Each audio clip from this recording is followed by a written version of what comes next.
What's up, everyone, and welcome back to the channel. Kara Corey here, registered dietitian. And if it's the first time that you've come over to my channel, then make sure you hit the like button and join the Fit Fam and hit that subscribe button, as well as the notifications button. That way you guys know when I post each and every video. Now for today's topic, I really was trying to think about something that I could chat about with you guys. Just sit down, have a good heart-to-heart dietitian talk, and give you some words of wisdom. So for this video today, I'm going to talk with you a little bit about the importance of your relationship with food. And I think this is so important and something that really stands out to me as I scroll through social media and see a lot of people talking about, a very bad relationship they have with food due to multiple reasons.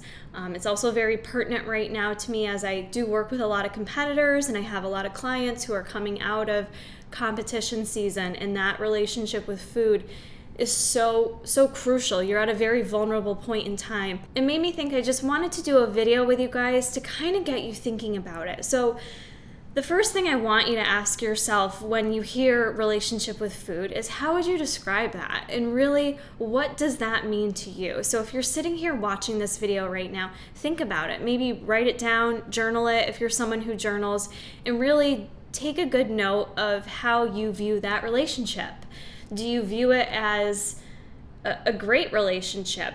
Food is a pleasure to you, food is simple, food is not stressful. Or do you view it more like a Facebook status that it's complicated? And I think a majority of us could probably say we feel like it's complicated. At least out of all the people I've worked with, that tends to be a huge issue that has to get addressed first and foremost before you can really reach your lifelong goals. And I know not everyone wants to hear that, because people come to me as a dietitian and they want to lose weight and they want to reach their goals. But the honest truth for you guys is you have to first take a look at what your barriers are. And for many of us, it can be that relationship with food. So I want to share with you guys a little bit about my experience, because I feel like this is something that has greatly changed for me as a person. I struggled with my relationship with food and my relationship with my body from a very young age. And some of you guys already know that who've watched this channel. I've disclosed that information about myself. But I had a very challenging relationship with food for a period of time. Just not, a period of time in my life where I felt like I needed to work out enough to be able to eat certain things. Some of those types of thoughts, which aren't healthy thoughts. And then I also had some shifts with my relationship with food, primarily with competing. And no, I don't blame competing or anything like that, but for those of you, again, that have followed me for a while, you know that I struggled really bad after winning my WNBF pro card, because I don't know, I created this very bad relationship with food and had a lot of issues at that time with food and my body. And it was just such a hard time for me. And I just felt like that period of time I will never forget. And I'm also very thankful that I went through that period of time, because I went from such a high to such a low that I really learned a lot about myself from that experience, even though it was a challenging time. It was a challenging year for me, but that is what makes us grow as people. It's what makes us learn and become stronger. We're all going to have those low points. So for me, I'm very grateful for that experience, because it wouldn't have gotten to me where I am today. So for me, when I competed again last year, so I'm it's about a year ago since I competed. And when I finished my competition season that time, it was so much different for me. The mindset that I had going into that scary post-show world. And I do talk about competing, but this is for really anyone. I feel like it's applicable. But I went into that post-show period very aware of not wanting to have a bad relationship with food. I kind of had a different focus than most competitors. As much as I would have liked to have been leaner, for me, I needed to I needed to not focus as much on the aesthetic look of my body, that my weight was going to be changing. It was going to be going up now every week versus going down. I needed to focus on eating a little bit more to fuel my body, feel more energized, to look healthier, to feel healthier. And my goals shifted to focusing on my relationship with food. And some of the things that I did that year really shaped me to where I am right now. And I had to give up tracking for a period of time. I had to kind of let go of tracking and kind of focus more on being in tune with food and what it was doing for my body versus this is the time when you're in prep, or maybe for some of you who are dieting, you can relate. You begin to think about food in terms of not so much how it fuels you, but you think about it in terms of what time of day it is, what state of mind you're in, all these other factors that kind of dictate when you eat. And I feel like sometimes in a bodybuilding prep, you can lose sight of the relationship with food because you're no longer really being as intuitive with your body.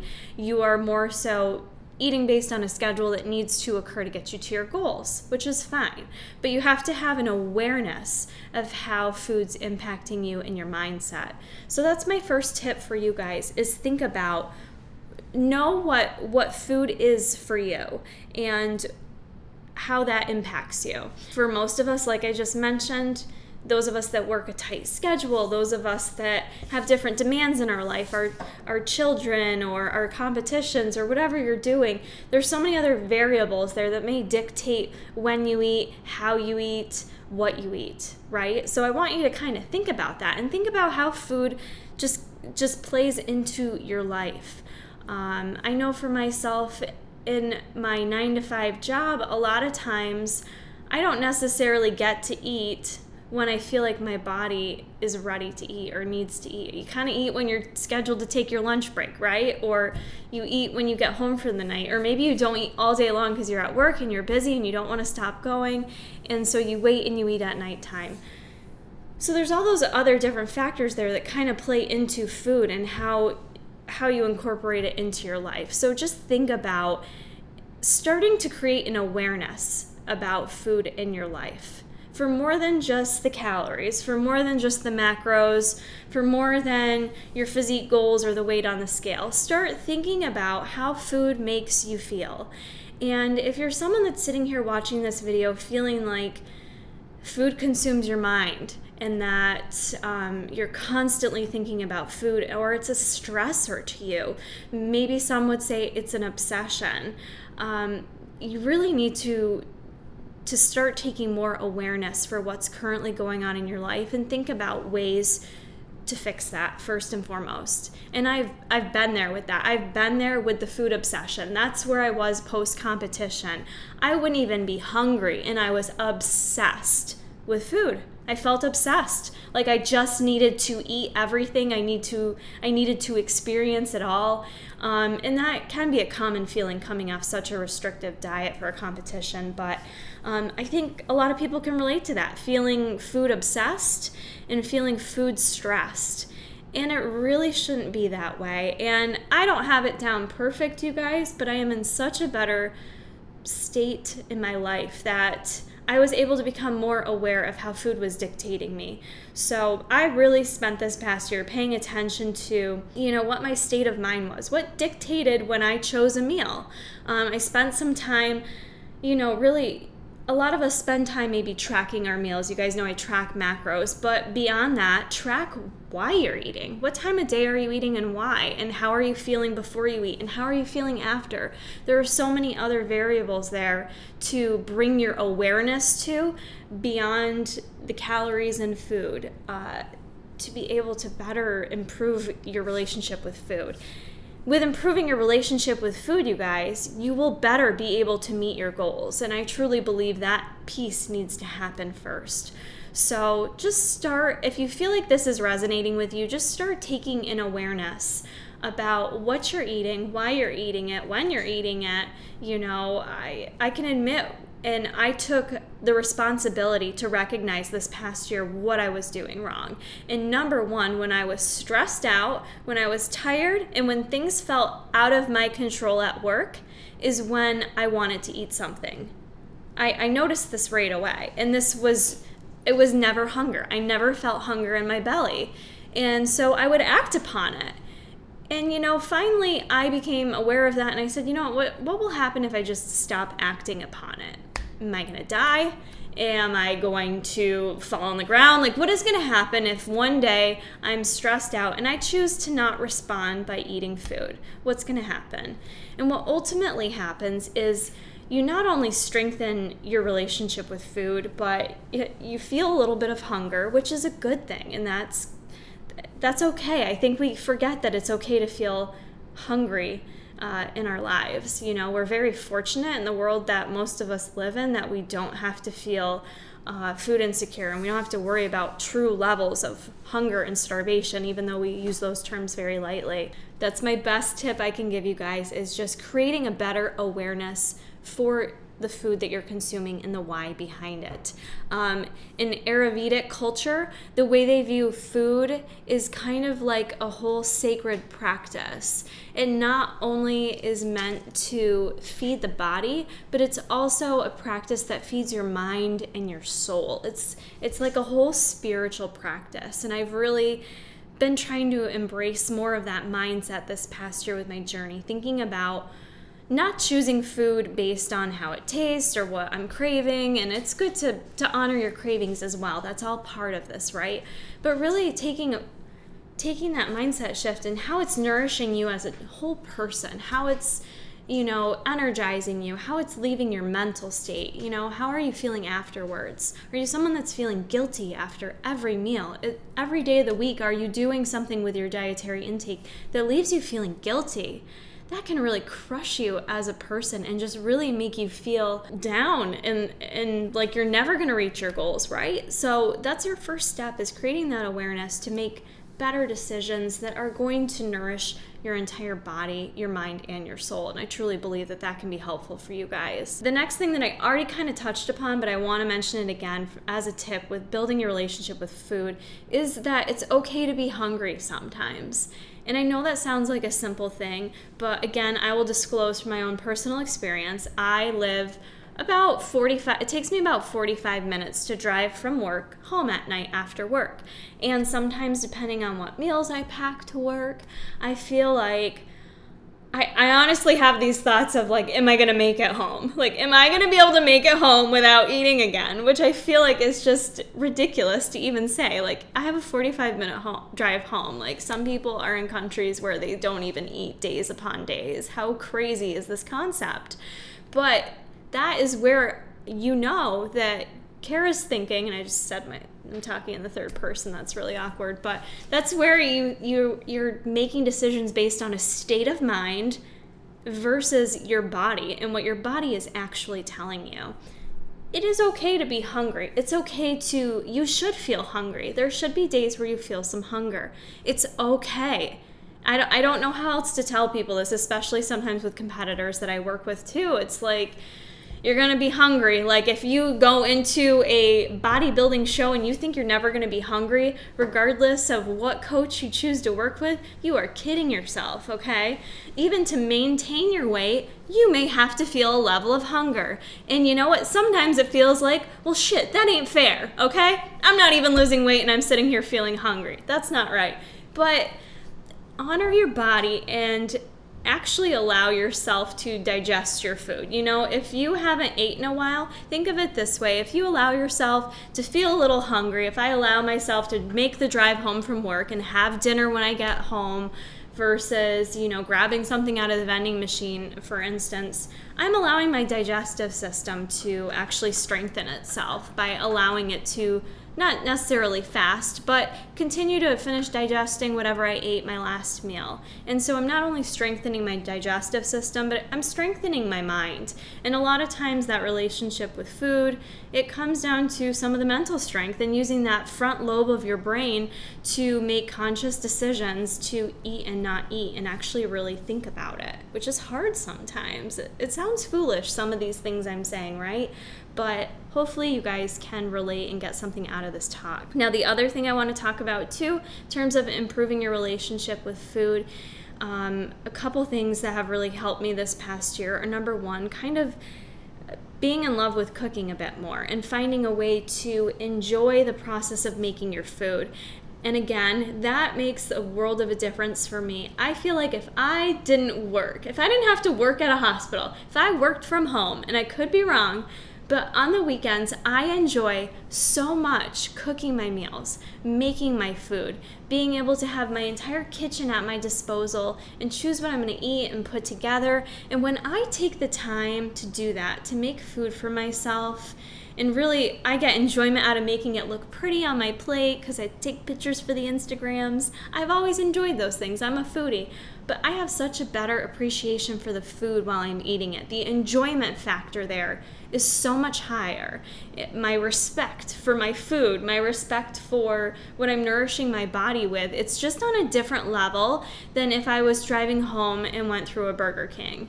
It's just not the same. And I'm not saying everyone's going to make a homemade meal, every meal you eat throughout the day. But when you start to take a little more action and responsibility for your food choices, when you start to put more of your own time into it, you have a better appreciation for it and you enjoy it more. And I also enjoy it a lot when my husband cooks my meals too, though, so I'm just throwing that in there. But finding a way to enjoy what you're eating and creating things that you enjoy, you will get so much more satisfaction out of it. And again, then your relationship with food improves because you're not just eating something quick based on taste. You're actually taking the time to put some thought into it, like what do I want? What's best for my body right now? And my last tip for you guys as well is something that we are all guilty of. I've said it time and time again, but it's taking the time to be mindful when you eat or eating in peace. How many of us eat when we're driving? How many of us eat when I'm guilty so much of eating while I work? I tend to not stop work, like I just eat while I work. And when you're doing that, you're kind of removing yourself from that enjoyment, and there should be enjoyment in food. How many of us are scrolling through our phone or watching TV while we're eating? We just live such busy lives, and that really takes away from the enjoyment in food and improving your relationship with food. So if you're someone that is guilty of that, that's one area you could maybe focus on, is just taking the time to actually sit there and eat your meal and do nothing else. And reason being is when you do that, you are more in tune with your hunger and fullness cues. So if you're sitting there watching TV or you're working and you're eating, you're not paying attention to the rate at which you're eating. So you could be eating much faster than what you normally would be if you took the time to sit there and enjoy it. And it takes your brain at least 15 minutes to recognize if your body is full or not. So if you're eating your meal in 6 minutes flat because you have to hurry up and do something else, you're not giving your body enough time to even recognize if you overate or not. So, and a lot of us are quick eaters as well. Beyond being just busy while we eat, we're very fast eaters. So slow yourself down, take the time to really enjoy your food, and you owe it to yourself to shut everything off, shut things down, and enjoy your meal. And be more in tune with that process. So those are just a few tips that have really helped me. I feel like just be in a better headspace with my relationship with food. I don't feel like stressed about it like I used to. Something has just really changed with me with taking more of this health-focused mindset in my life, which I used to have, but I feel like I kind of lost it somewhere in the mix, because I got so involved in bodybuilding, and I have no one to blame for that but myself, with kind of losing that focus. And I'm so happy to have it back, and I know it's not easy to get back and get in that mindset. And so I just want to give you guys that encouragement and just be patient with yourself. It's not like you're going to watch this video and you're going to be a perfect eater tomorrow. There's no such thing. There's no such thing as even having a perfect relationship with food or anything. So be patient with yourself and just take better awareness of some of these things I spoke about. And I hope it helps you if you guys watch this video as you're going about your week this week. Be kind to yourself. Maybe you had a hell of a good weekend and had too many pizza and wings and brewskis, but you know what? It's a new day. Leave it in the past and move forward. So I hope this video helps you guys a little bit. Let me know if it does in the comments below. And if you have any other tips that you think helped improve your relationship with food that you want to share for the community, please comment those below. I'd love to hear them. Share this video with others that you think may be helpful, and I'll see you in the next one.